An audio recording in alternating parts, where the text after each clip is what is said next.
Kia ora koutou, everyone. Everyone in the room and online. My name is Michael Jack. I'm one of the directors of the Aotearoa Energy Research Centre. So this is our June seminar, and it's my great pleasure to welcome Daniel Gnoth, who's going to give our seminar for today. So Daniel's very well known to us here at OERC. He's given a number of symposium presentations and was a PhD in the Centre for Sustainability here at Otago a few years back. So Daniel is currently the General Manager of Research and Insights at Ara Ake, and he's going to tell us all about the great work that Ara Ake has been doing in energy innovation recently. So over to you, Dan. Thank you very much, Michael. Tēnā koutou katoa, ko mopanui te maunga, ko waitete te awa, engare ko taranaki te maunga o aku tamariki. Nice to see you all, a lot of familiar faces, and really exciting to be able to speak to you today.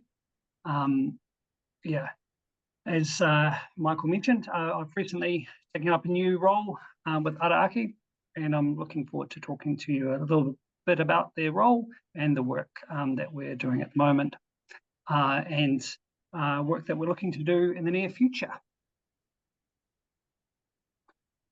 So a bit about me. So I was born down in Waitete, so Dunedin is definitely still home for me.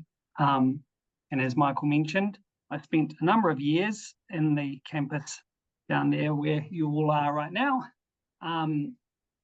doing my thesis, working on the Energy Cultures project. So, and that was my family for some time. And I also was lucky enough to have a role in helping out coordinate the Aotearoa Energy Research Centre. So everything you do, I know pretty well, and I'm always stoked to see how much OERC kind of punches above its weight globally with the work that you do and the thought leadership that you bring into the research space. About 10 years ago, I moved to Taranaki, where I am now, and I took up a role with Powerco.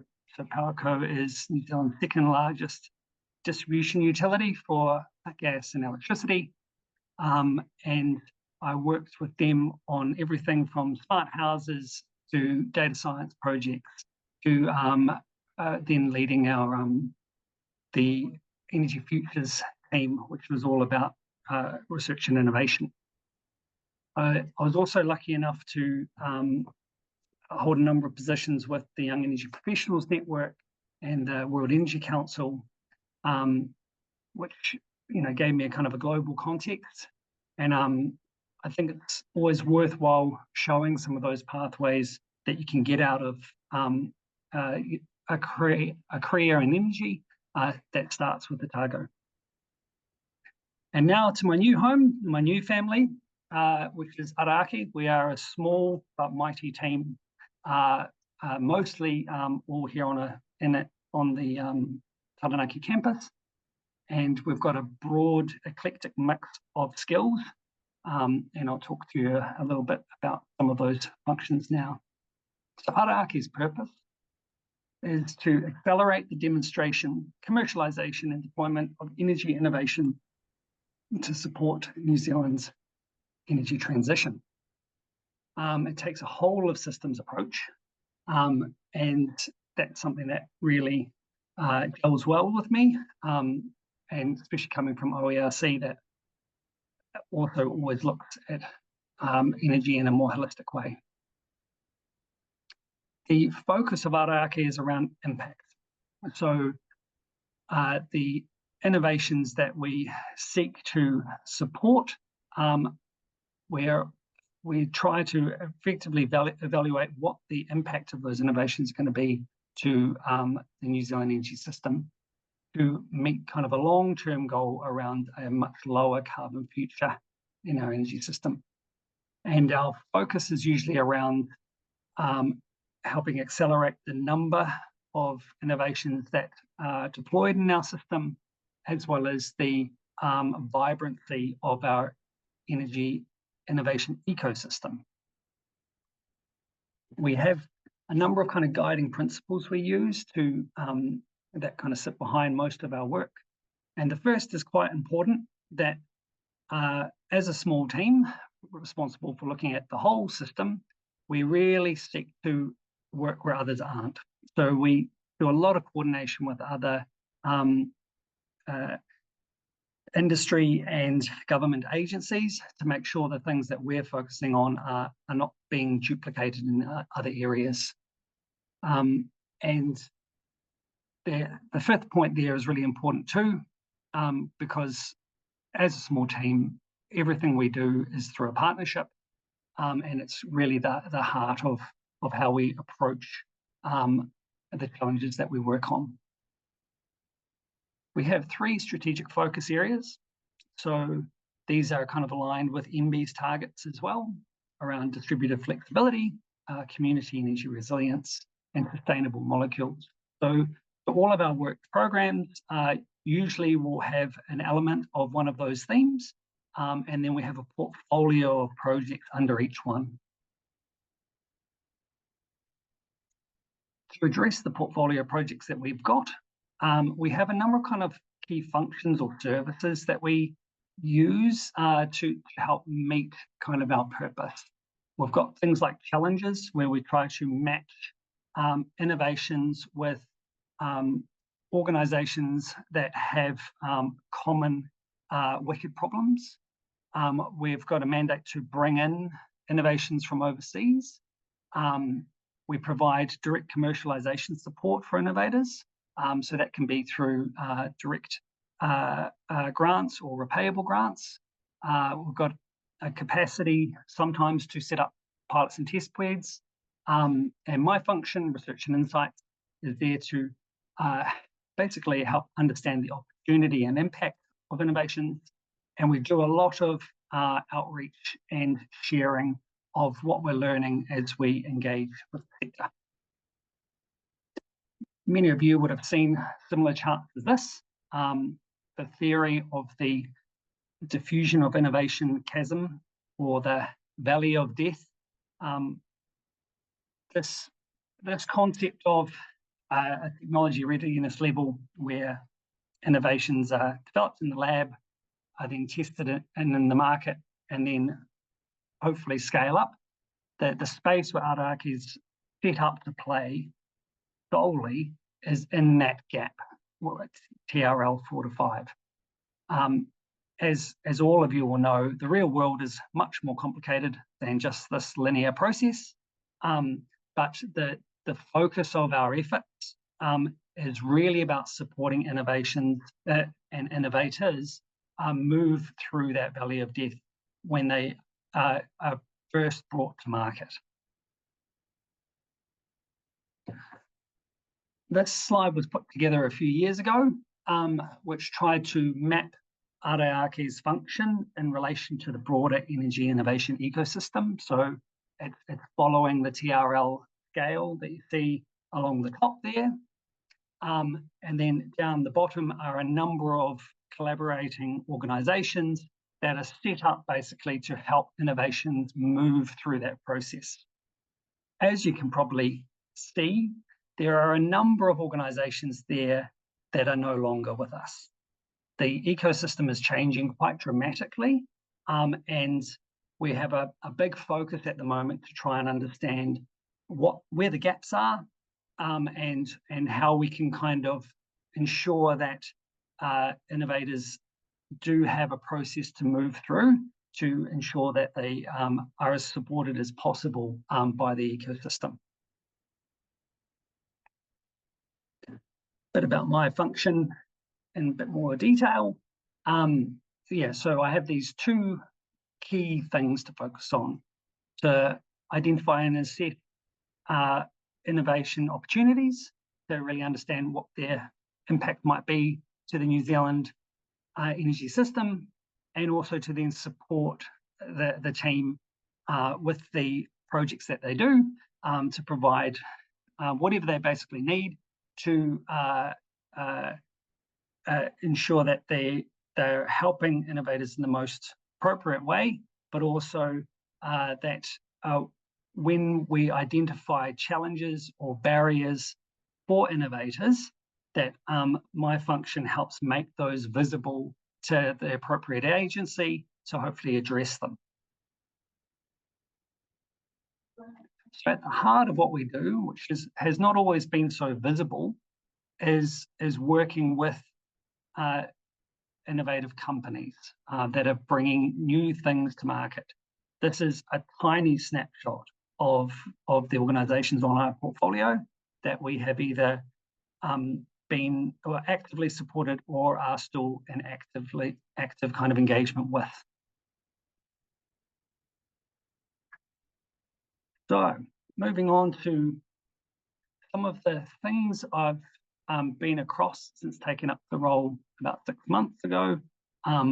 This is a testament to my predecessors and the team, not really me. I got to sign the dotted line and get them published. But I thought it was worthwhile talking through some of the projects that have been in my department. So the first is something that was published last year. I got to be involved in this project on the other side when I was working for PowerCo.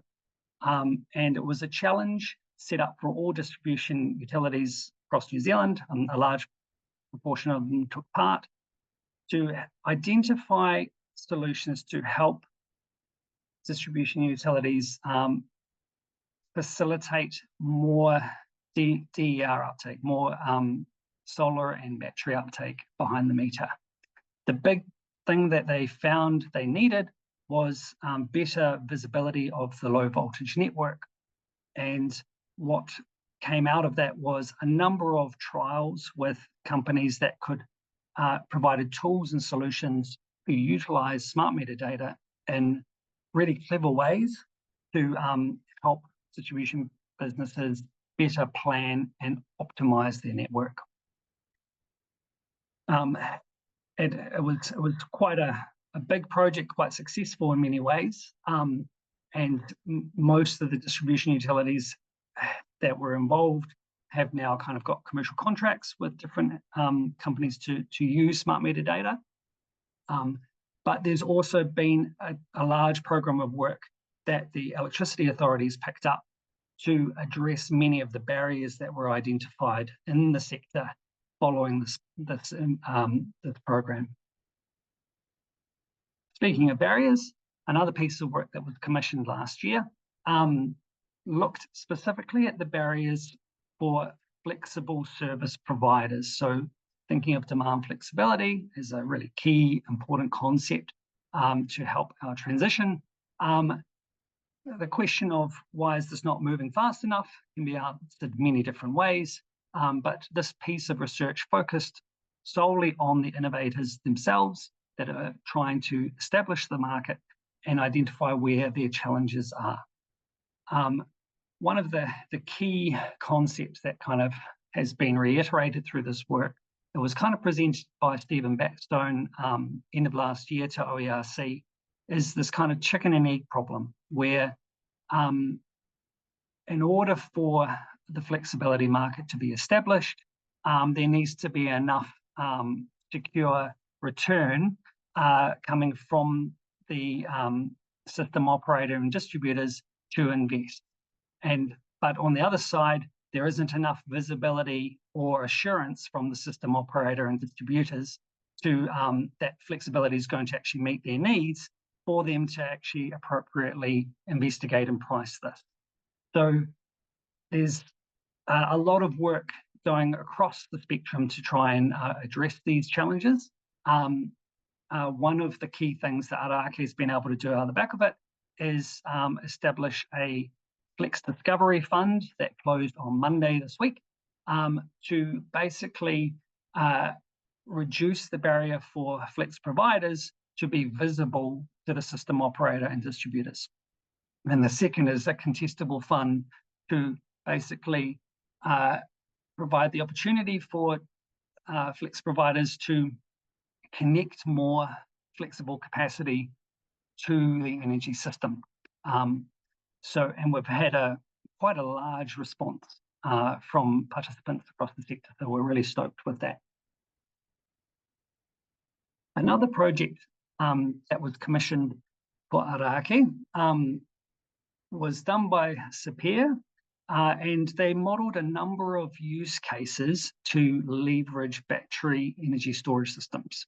Now, this is part of a broader program of work. ECA is also doing a lot in this space in partnership.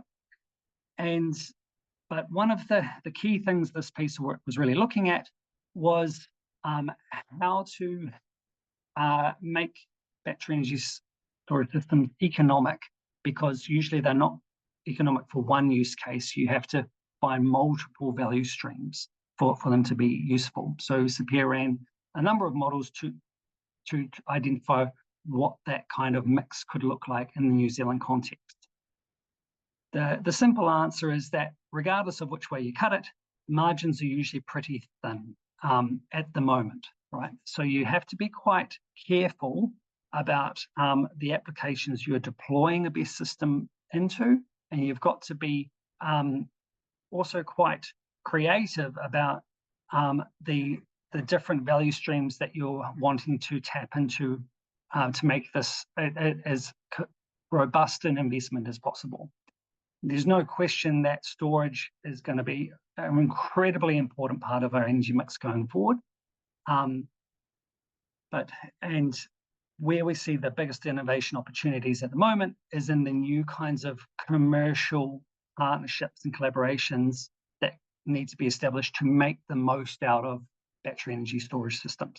Picture on the left there is basically one of the outputs from the models showing the utilization of a battery storage system for one use case. And the key kind of message there is that even when it was stacked in multiple different ways, there was usually a lot of storage potential sitting there that could be used for other purposes that hadn't been modelled at that time. So there's usually these types of assets can provide immense value, but actually making sure that all of that value gets unlocked is quite a tricky challenge where innovation can really thrive. Another project that happened last year, which some of you might have heard about, was a partnership with Orion and the Community Energy Network to run a community energy accelerator or activator. And this came out of a series of pieces of work that Ara Ake has been involved in. Firstly, to establish a guide or a toolkit for community energy developments. It's a kind of a 10-step process. The challenge, though, with this is that it's a big, complicated process to set a community energy project up. So the activator was an intense course set with a number of community groups to take them through that process with the goal of having a feasible proposal by the end of it. All of the groups that entered made it all the way through the process and all had proposals, and those proposals are now in different states of development, not necessarily boots on the ground development, but usually in a kind of a cycle of acquiring funding either through philanthropic organizations or through finances. One of the other innovation opportunities that kind of came out of this, there's many opportunities, was this concept of energy navigators that helped the communities go through this process. So navigators are an interesting concept. They're usually a subject matter expert that was available to help those community groups understand specific questions about the energy system, help test their assumptions as they were working through use cases in real time. Some of you might have heard of this project.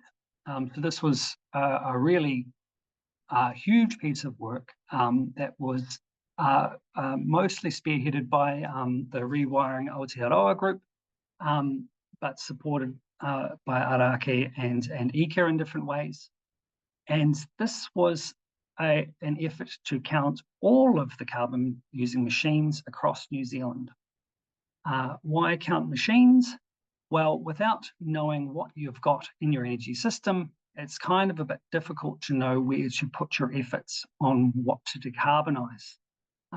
So this project used a number of methods. So statistical surveys, as well as in-depth interviews, to create a series of archetypes for different energy users, by which they then created representative samples of all of the different machines that those energy users would have. And out of the back of that are some quite staggering numbers.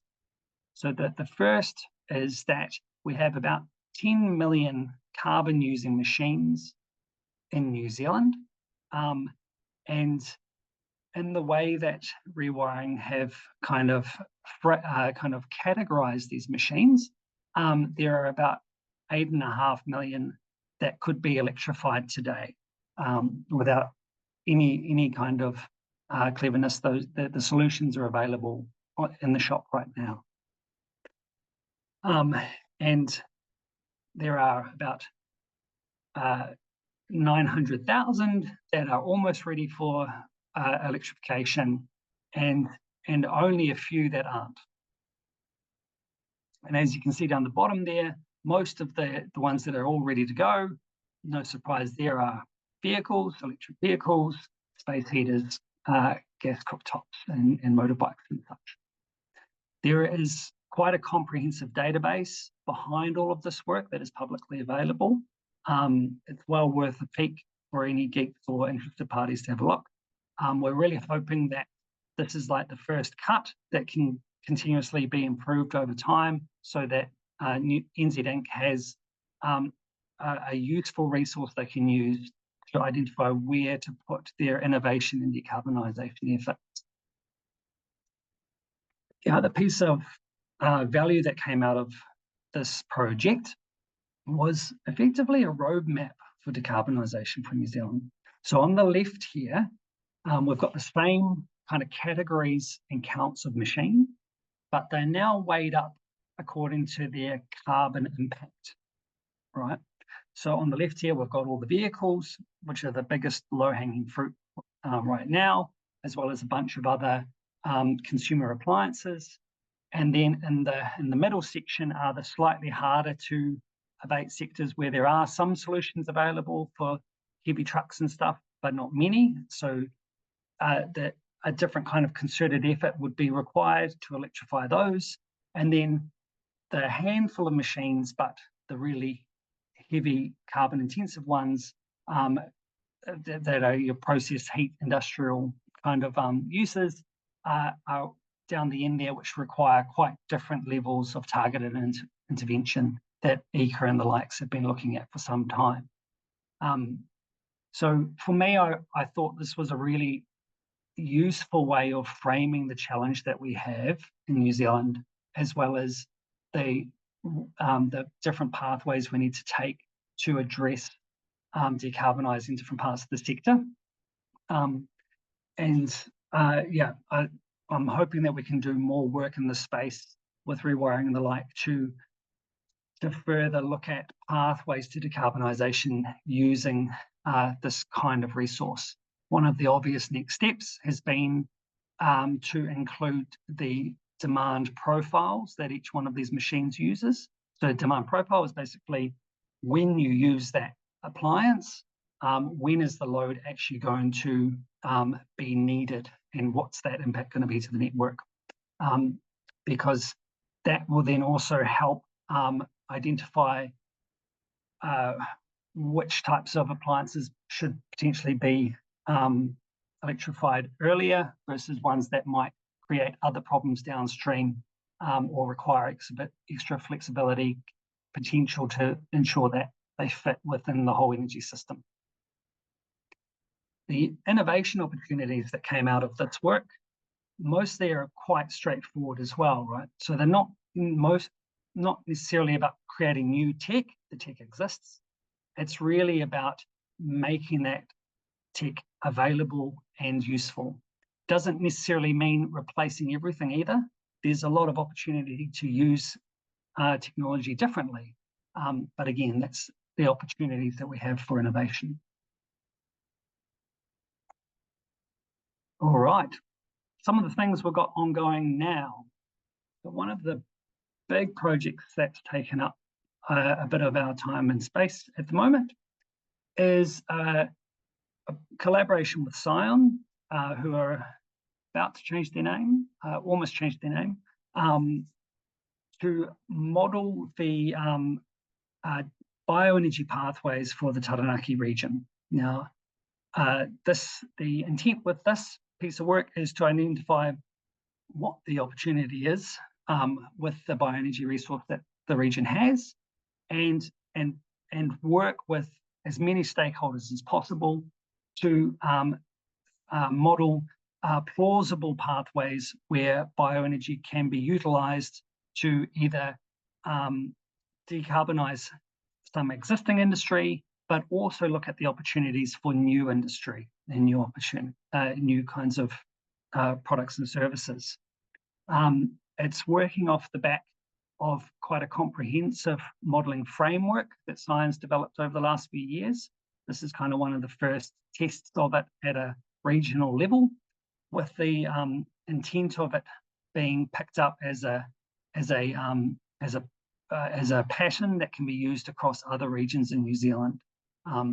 So Ara Ake is really there to do that first demonstration and test, with the intent of it being then leveraged by other organisations, other government organisations in the future with to unlock this kind of potential.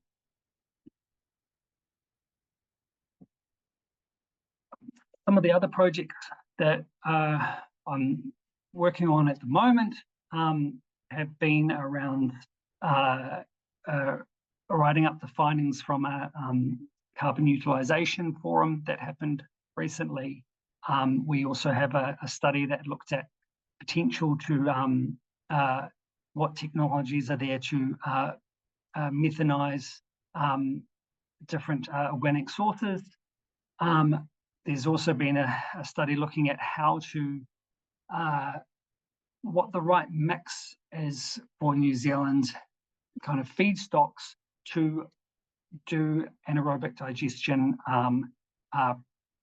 profitably throughout its lifespan, because the challenge that New Zealand has is we have quite a different agricultural mix to, say, Europe, where they often have large portions of one type of agricultural sector, where it's quite easy to then do anaerobic digestion. In New Zealand, we usually have to mix and match a number of different feedstocks in order to keep a plant running throughout the year.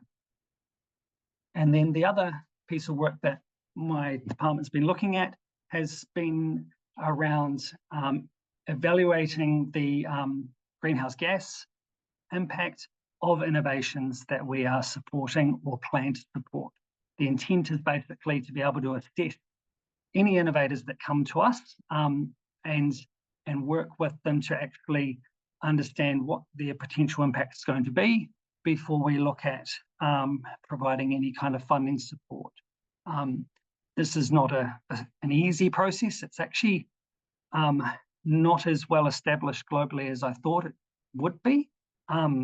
So Scope 4 isn't really even accredited by ISO yet, but it's totally the space where Ara Ake needs to be focused, so that wherever we put our efforts, we can kind of actually objectively say that they're going to make the biggest carbon reduction or have the biggest potential for carbon reduction. So that's a piece of work that we've been working on as well. And what's coming up? Well, because we work across the entire energy system, there is a big backlog of opportunity. And this is where I'm always keen to see what's bubbling away in the academic sphere, to see what other opportunities I need to add to my list to investigate.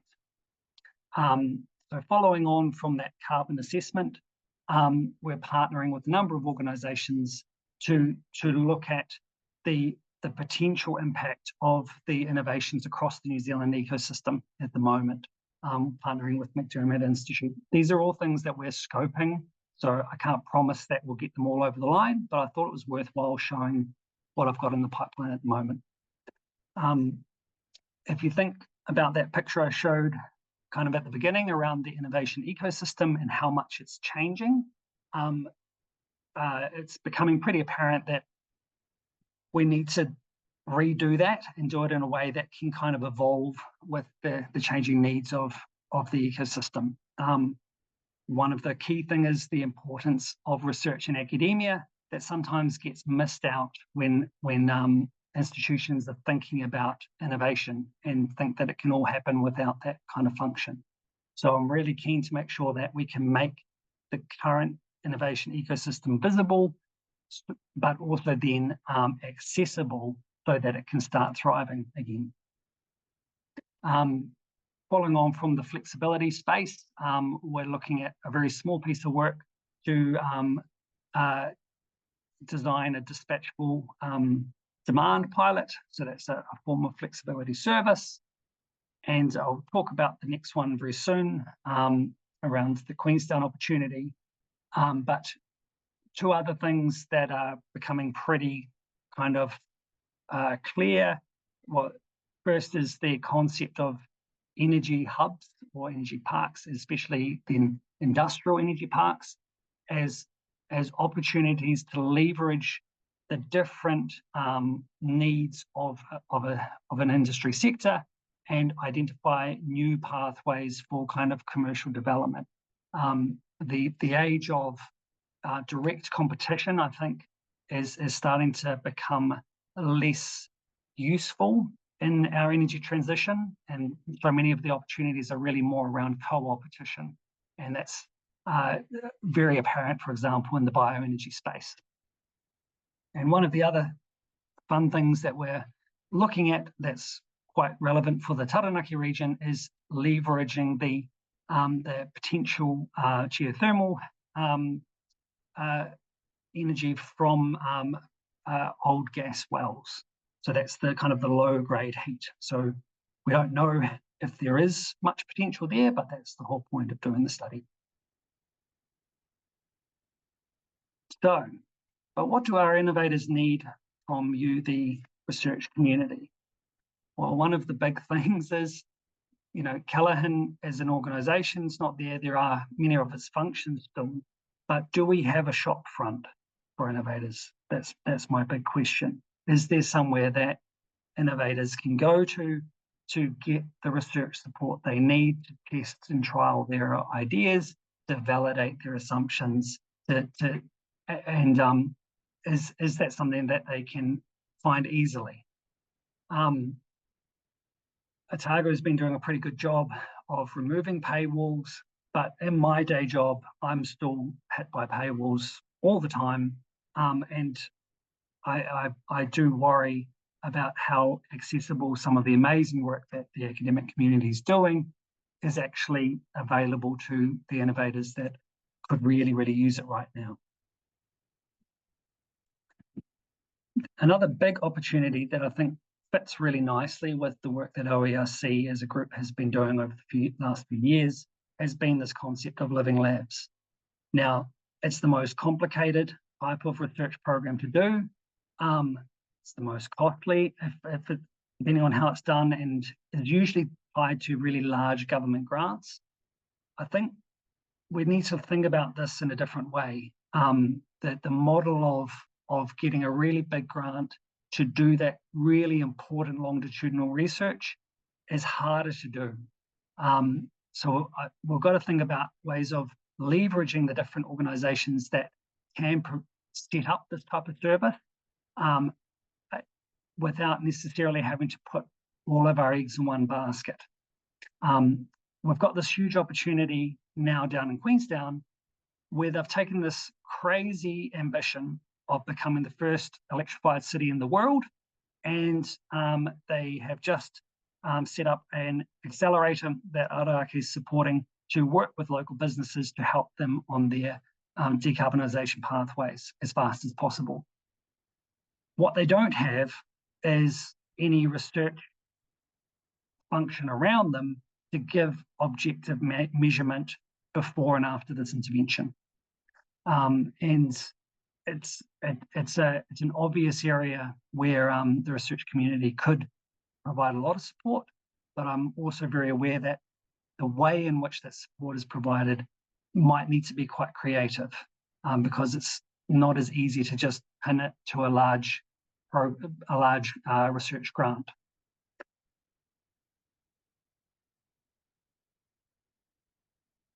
And some other things to think about. Researchers are really good at systems level analysis, and it is so needed in New Zealand.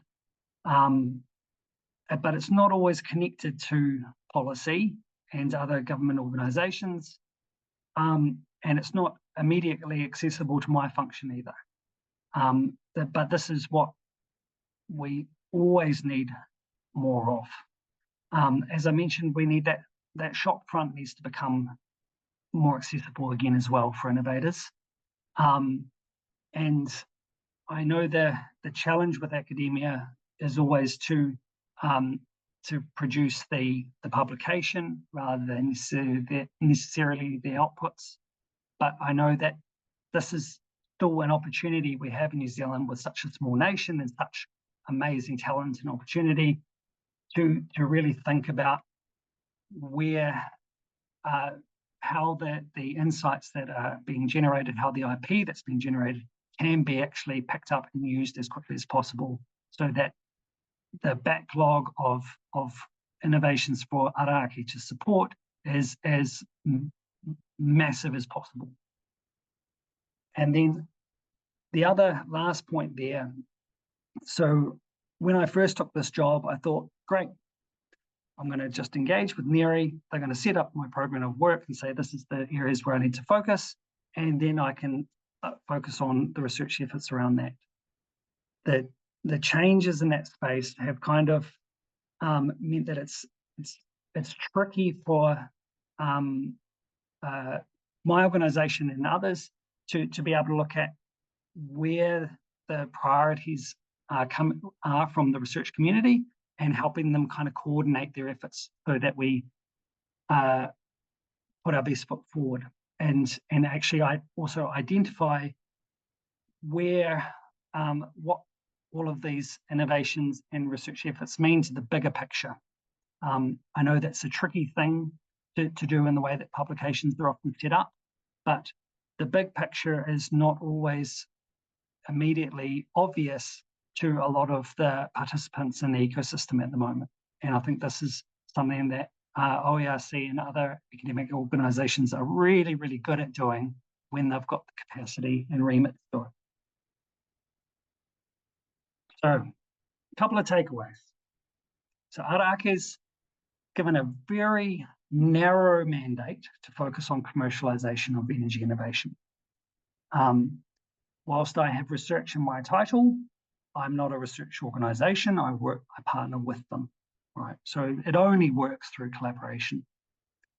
The ecosystem that we've got, the energy innovation one, is changing, needs to become more visible, and we also need to work out how we can make it best suited for New Zealand going forward. What OERC has always been amazing at and needs to continue to be amazing at is to coordinate across disciplines and across the sector. And I think you're always in a really good position to do that, to show what's possible in that space. One of the ways is to drive a few hours inland to a wonderful tourism destination and look at how we could potentially use Queenstown amongst other areas in New Zealand as a new living lab. And it's a bit tongue-in-cheek there, but I am keen on being part of the next green grid, whatever version or flavour NERI becomes. So I'm really keen on seeing what we can do to help this energy transition. Thank you very much.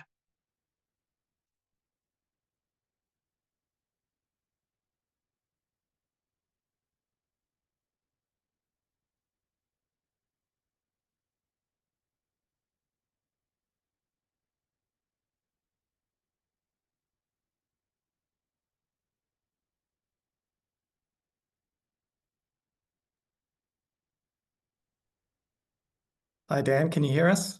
I can. Sorry, just getting us unmuted. Thanks very much for that really interesting presentation. So we've got questions from the audience here. Janet. Hi, Dan. Hey, Jen.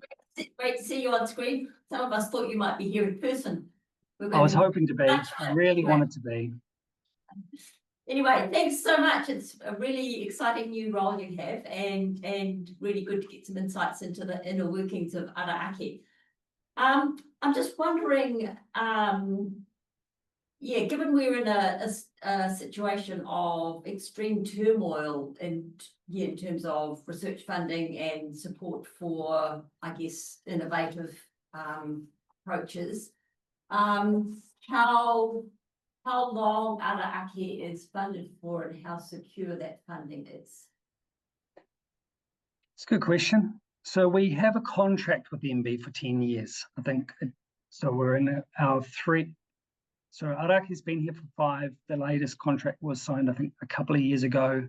So if all of that still stands, we've got another 7 years or so with the current agreement that we have with MB. So basically that is basically about $9 million a year. But we're funded in a different way where that $9 million is provided year on year. And if we aren't finding the right organizations to back, we basically save that money until we've found the right place to put it. So we've got a little bit of reserves as well at the moment, which we are preparing to use in different ways. After the last budget review, Ara Ake was fine, and long may it continue. But yes, we can't speak to what other changes might happen. But I think the important thing is that across the political spectrum, the function of Ara Ake has been supported quite well. So that the idea of it actually came from the national government before Labour came in, and then Labour implemented it. And so, regardless of the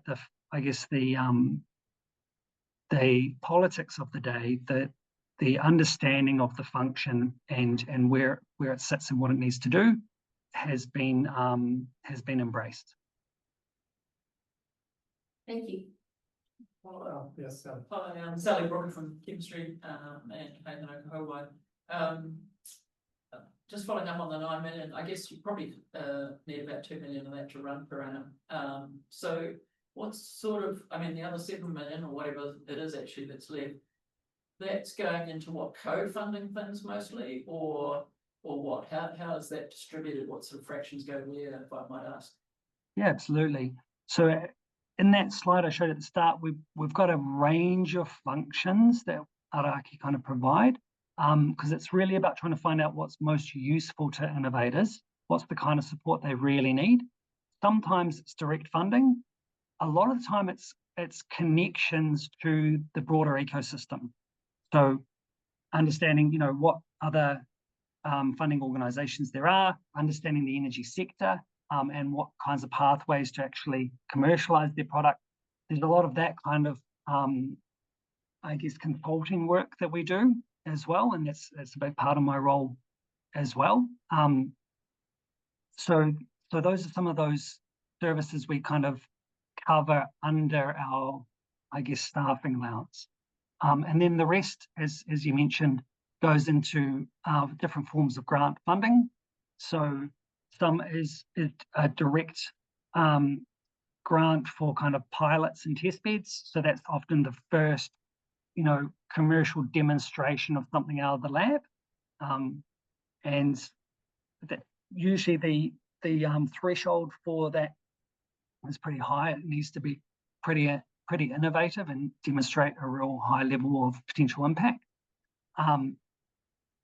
Where most of our funding is turning to is repayable grant funding and commercialisation support. So basically that is kind of a no interest loan, usually with some really friendly terms, which can be up to $1 million, and usually pay it back within a few years' time, but with no interest or anything like that. So that's something that a lot of the slightly more mature innovation organisations are leveraging.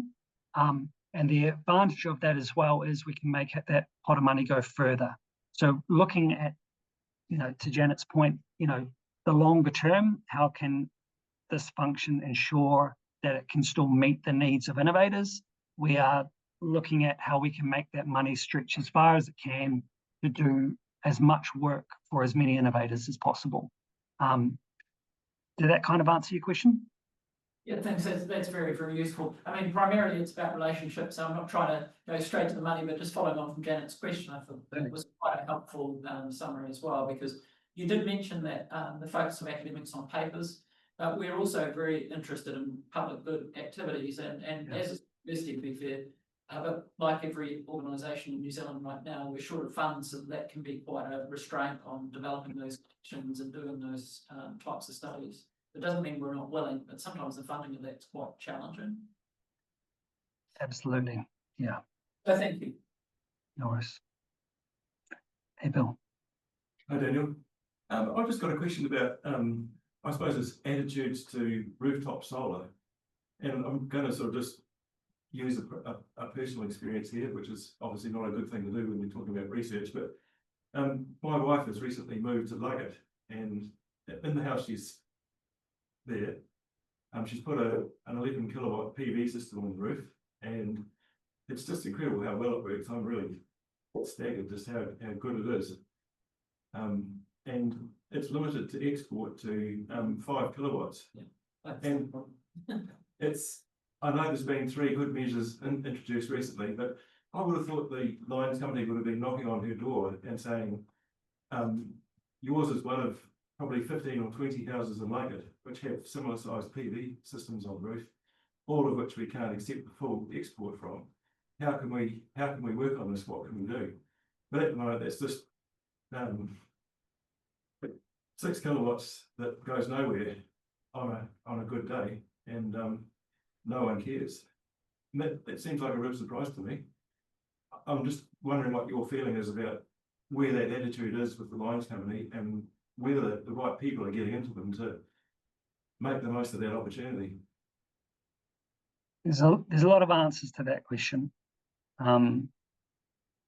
So I think the first one to point to is the EDB challenge that I shared at the start around improving visibility of the low voltage network. So to put this in perspective, that was done last year. So last year was when distribution utilities were properly leaning into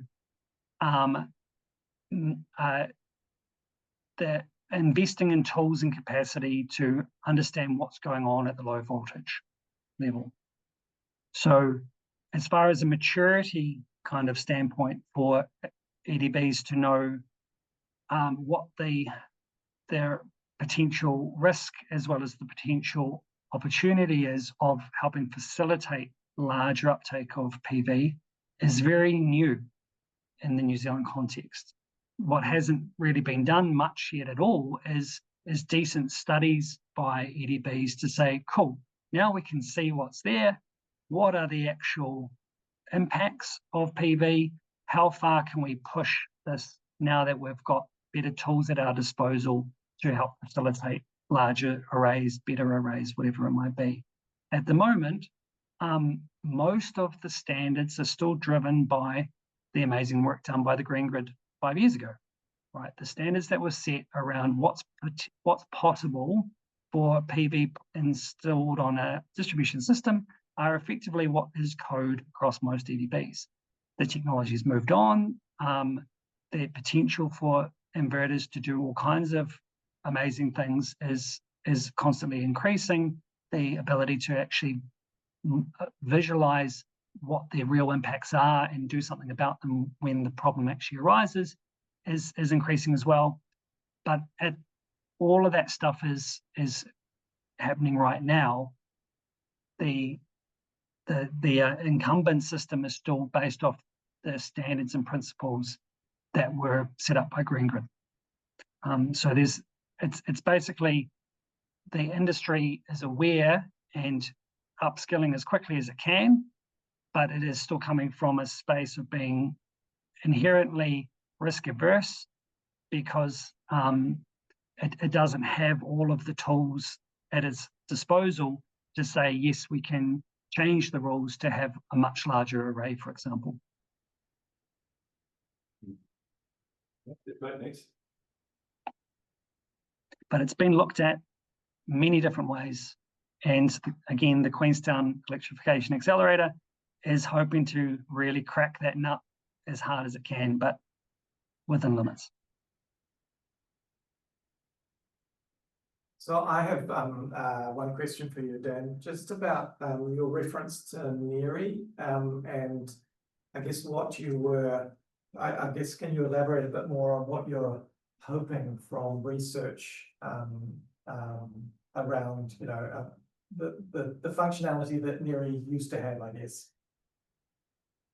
So one of the key things is that there is a common voice, a common place to understand what the academic community is doing and where it's focusing its efforts based on its independent assessment of the energy sector, right? And at the moment, that's not an easy thing to, it doesn't exist in the same fashion now, and that's I think what we still really need. Now, Business NZ has picked up some of the functions of NERI, but it is not in itself an academic institution. So I'm really keen to see what opportunities there are to ensure that the academic community as a whole has a common place to go to, say, to identify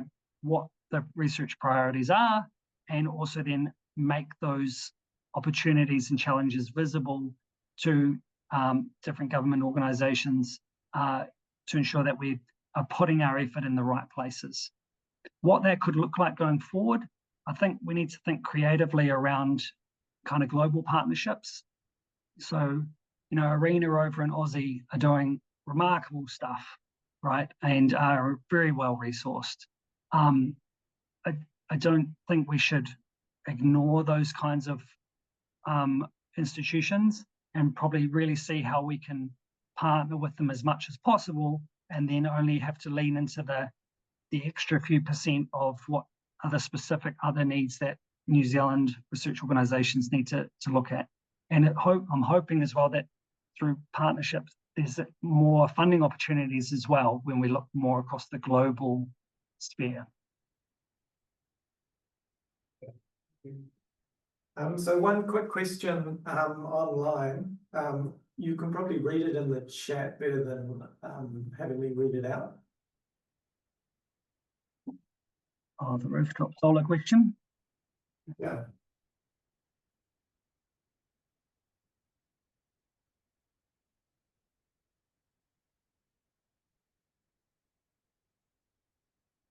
So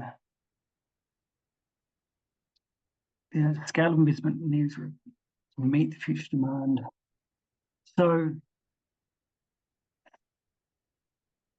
few ways to answer that as well.